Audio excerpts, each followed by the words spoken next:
त्वमेव माता च पिता त्वमेव त्वमेव बन्धुश्च सखा त्वमेव त्वमेव वेद्या द्रविडं त्वमेव त्वमेव सर्वं मम देवदेव त्वमेव सर्वं मम देवदेव।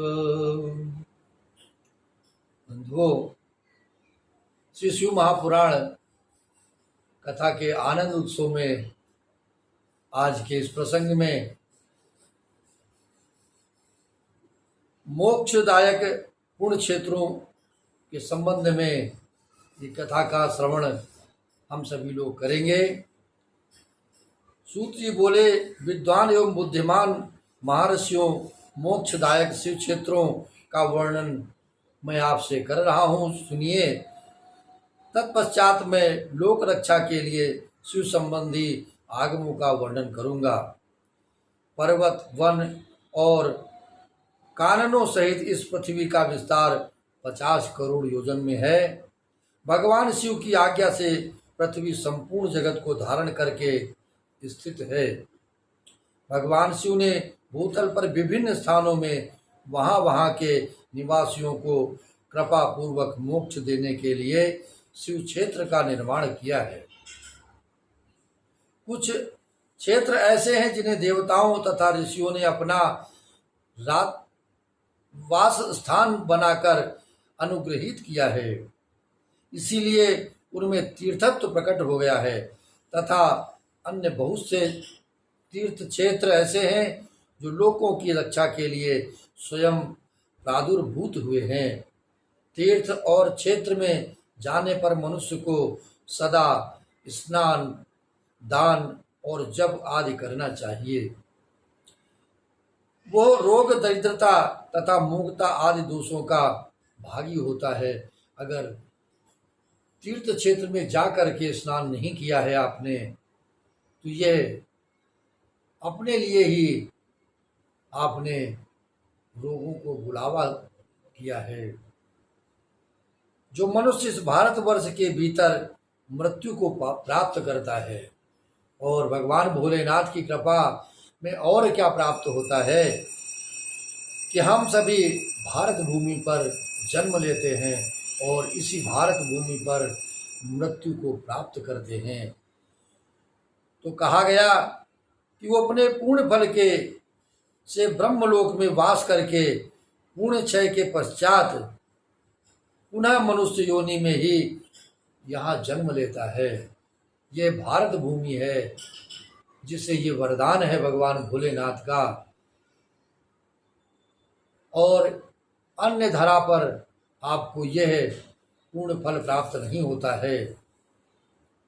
पापी मनुष्य पाप करके दुर्गति में ही पड़ा रहता है। पूर्ण क्षेत्र में पाप कर्म किया जाए तो वो और भी दृढ़ हो जाता है, परंतु इसके साथ हमें ये भी सदैव ध्यान रखना है कि अगर हम किसी तीर्थ स्थान पर जाते हैं तो वहाँ पर हमें कभी भी किसी भी प्रकार से कोई अपराध नहीं करना चाहिए, क्योंकि पूर्ण क्षेत्र में निवास करते समय छोटे से छोटे किए गए अपराध वो सभी बड़े स्वरूप में हमें फल देने लगते हैं। जैसा कि तीर्थ का फल भी बहुत बताया गया है, परंतु तीर्थ क्षेत्र में जाकर के किया गया अपराध भी बहुत बड़ा फलदायी होता है और उसका भोग हमें भोगना पड़ता है। इसलिए हमें सदैव सचेत रहना है तीर्थ स्थानों पर जाकर के, सिवाय पूजन अर्चन, ध्यान, मनन और जप के अतिरिक्त ये मन कहीं और न जाने पाए और कहीं न लगने पाए। यहाँ तक कहा गया है सदगुरु देव जी के द्वारा कि तीर्थ क्षेत्रों में जाकर के माया की चर्चा, घर की चर्चा, इस संसार की चर्चा मत करें। आपको करना है केवल मात्र स्नान, ध्यान, पूजन और दान। तीर्थ क्षेत्र में जाकर के किया हुआ दान बहुत ही फलदायी होता है।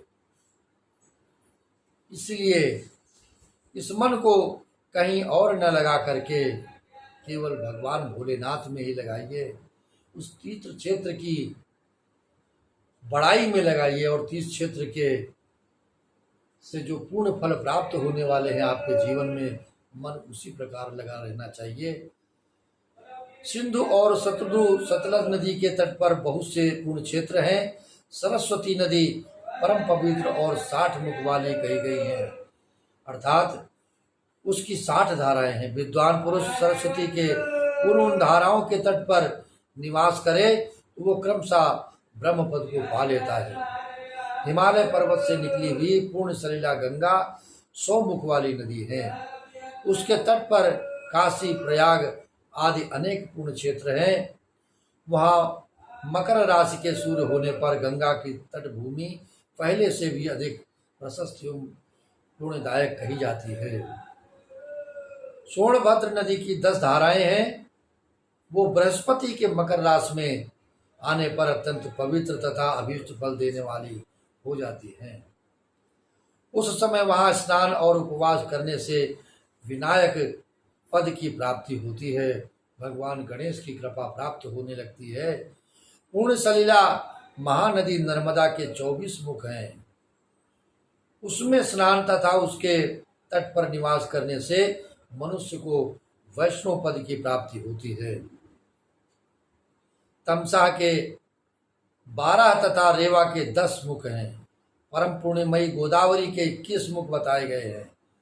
वो ब्रह्म हत्या तथा गोवध के पाप का विनाश करने वाली एवं रुद्र लोक को प्रदान करने वाली हैं। कृष्णवेणी नदी का जल बड़ा पवित्र है। वो नदी समस्त पापों का नाश करने वाली कहा गया है। उसके 18 मुख हैं तथा वो विष्णु लोक प्रदान करने वाली हैं। तुंगभद्रा के 10 मुख हैं। वो ब्रह्मलोक को देने वाली हैं। पूर्ण सलिला सुवर्ण मुखरी के 9 मुख कहे गए हैं। ब्रह्मलोक से लौटे हुए जीव उसी के तट पर जन्म लेते हैं। इस प्रकार सरस्वती नदी, पंपा सरोवर, कन्याकुमारी, अंतरीप तथा शुभ कारक श्वेत नदी, ये सभी पूर्ण क्षेत्र है बताए गए हैं। इनके तट पर निवास करने से इंद्रलोक की प्राप्ति हो सकती है। सह पर्वत से निकली हुई महानदी कावेरी परम पुण्यमयी है। उसके 27 मुख बताए गए हैं। वो संपूर्ण अभीष्ट वस्तुओं को देने वाली है। उसके तट स्वर्गलोक की प्राप्ति कराने वाले तथा ब्रह्मा और विष्णु का पद देने वाले हैं। कावेरी के जो तट शैव क्षेत्र के अंतर्गत हैं, वे अभीष्ट फल देने के साथ ही भगवान भोलेनाथ की शरण भी प्रदान करने वाले हैं। इस प्रकार नैमिषारण्य तथा बद्रिका आश्रम में सूर्य और बृहस्पति के मेष राशि में आने पर यदि स्नान किया जाए तो उस समय वहां किए हुए स्नान पूजन आदि को ब्रह्मलोक की प्राप्ति कराने के लिए कहा गया है। सिंह और कर्क राशि में सूर्य की संक्रांति होने पर सिंधु नदी में किया हुआ स्नान तथा केदार तीर्थ के जल का पान एवं स्नान ज्ञानदायक माना गया है। जबकि बृहस्पति सिंह राशि में स्थित हो, उस समय सिंह की संक्रांति से युक्त भाद्रपद मास में यदि गोदावरी के जल में स्नान किया जाए तो वो शिवलोक की प्राप्ति कराने वाला कहा गया है। ऐसा पूर्व काल में स्वयं भगवान भोलेनाथ ने अपने मुख से कहा है। जब सूर्य और बृहस्पति कन्या राशि में स्थित हों तब यमुना और सोनभद्र में स्नान करें। वो स्नान धर्मराज तथा गणेश जी के लोक में महान भोग प्रदान करने वाला है। यह महर्षियों की मान्यता है। जब सूर्य और बृहस्पति तुला राशि में स्थित हों उस समय कावेरी नदी में स्नान करना चाहिए। वो स्नान भगवान विष्णु के वचन की महिमा से संपूर्ण अभीष्ट वस्तुओं का फल देने वाला है। आपकी मनोकामनाओं को पूर्ण करने वाला माना गया है। जब सूर्य और बृहस्पति वृश्चिक राशि पर आ जाएं, तब मार्गशीर्ष अगहन मास में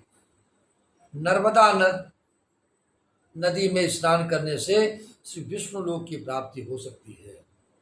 सूर्य और बृहस्पति के धनराशि में स्थित होने पर सुवर्ण मुखरी नदी में किया हुआ स्नान शिवलोक प्रदान करने वाला होता है। जैसा कि ब्रह्मा जी का वचन है, जब सूर्य और बृहस्पति मकर राशि में स्थित हो उस समय माघ मास में गंगा जी के जल में स्नान करना चाहिए। ब्रह्मा जी का कथन है कि वो स्नान शिवलोक को प्राप्त कराने वाला कहा गया है। शिवलोक के पश्चात ब्रह्मा और विष्णु के स्थानों में सुख भोगने पर अंत में मनुष्य को ज्ञान की प्राप्ति होने लगती है।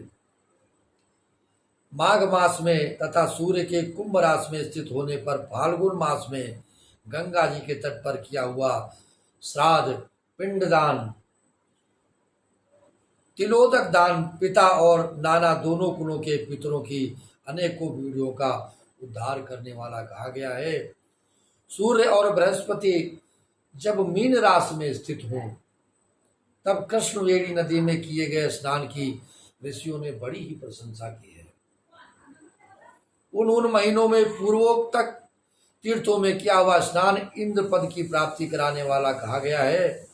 विद्वान पुरुष गंगा अथवा कावेरी नदी का आश्रय लेकर तीर्थवास करते हैं। ऐसा करने से तत्काल किए हुए पाप का निश्चय ही नाश हो जाता है।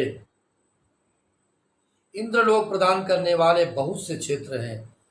ताम्रपर्णी और वेगवती ये दोनों नदियां ब्रह्मलोक की प्राप्ति स्वरूप फल देने वाली हैं। इन दोनों के तट पर कितने ही स्वर्गदायक क्षेत्र हैं। इन दोनों के मध्य में बहुत से पुण्य प्रद क्षेत्र हैं।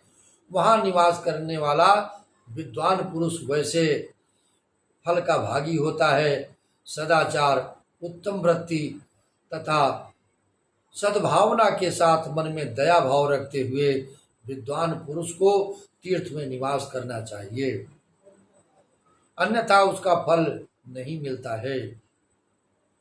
पूर्ण क्षेत्र में किया हुआ थोड़ा सा पुण्य भी अनेक प्रकार से वृद्धि को प्राप्त होता है तथा वहां किया हुआ छोटा सा पाप भी महान हो जाता है। यदि पूर्ण क्षेत्र में रहकर ही जीवन बिताने का निश्चय हो तो उस पूर्ण संकल्प से उसका पहले का सारा पाप तत्काल नष्ट हो जाएगा।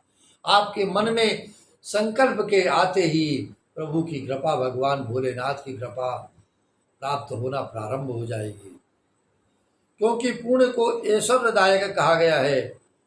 तीर्थवास जनित पुण्य कायिक, वाचिक और मानसिक सारे पापों को नष्ट कर देता है।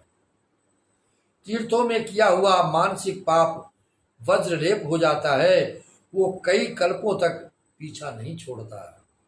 वैसा पाप केवल ध्यान से ही नष्ट होता है, अन्यथा नहीं। वाचिक पाप जब से तथा कायिक पाप शरीर को सुखाने जैसे कठोर तप से नष्ट हो पाता है।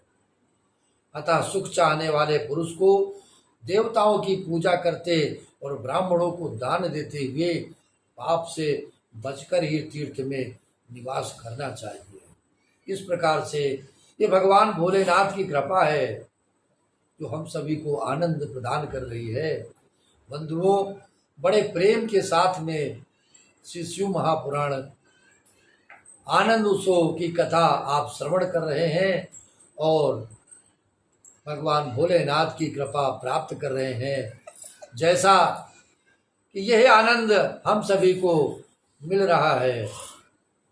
ओम नमः शिवाय, ओम नमः शिवाय, हर हर भोले नमः शिवाय, ओम नमः शिवाय, ओम नमः शिवाय, हर हर भोले नमः शिवाय। जटाधराय शिव जटाधराय,